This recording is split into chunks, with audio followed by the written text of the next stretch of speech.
दोस्तों, पर्यावरण की समृद्धि और स्वस्थ होने से ही हमारा जीवन भी समृद्ध और सुखी होता है। हमारे पूर्वज प्रकृति की दैवीय शक्ति के रूप में उपासना करते थे, उसे परमेश्वरी भी कहते थे। उन्होंने पर्यावरण का बहुत गहरा चिंतन किया। जो कुछ पर्यावरण के लिए हानिकारक था उसे आसुरी प्रवृत्ति कहा, और जो हितकर था उसे दैवीय प्रवृत्ति कहा। भारत के पुराने ग्रंथों में वृक्षों और वनों का चित्रण पृथ्वी के रक्षक के रूप में किया गया है।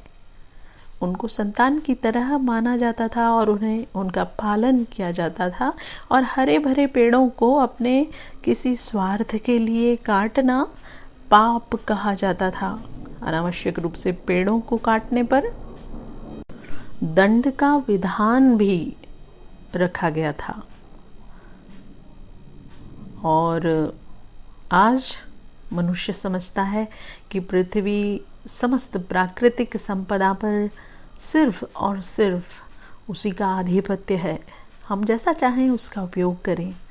इसी भोगवादी प्रवृत्ति के कारण मानव ने इस हद तक उसका शोषण किया है कि अब उसका अस्तित्व भी संकट में पड़ गया है।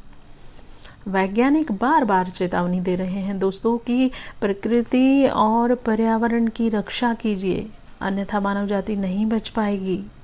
इस जीवन उपयोगी वृक्षों की देवी देवता की तरह पूजा की जाती है। पर्यावरण की दृष्टि से वृक्ष को परम रक्षक और परम मित्र बताया गया है।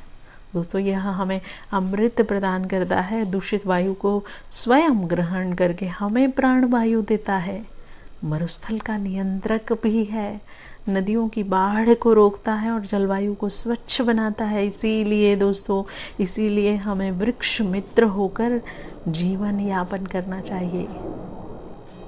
दोस्तों, वृक्षों को बचाइए, ये हमें बचाएंगे। और हम आपसे मिलते हैं एक और एपिसोड में। तब तक के लिए स्वस्थ रहिए, व्यस्त रहिए, मस्त रहिए, वृक्षों को बचाइए।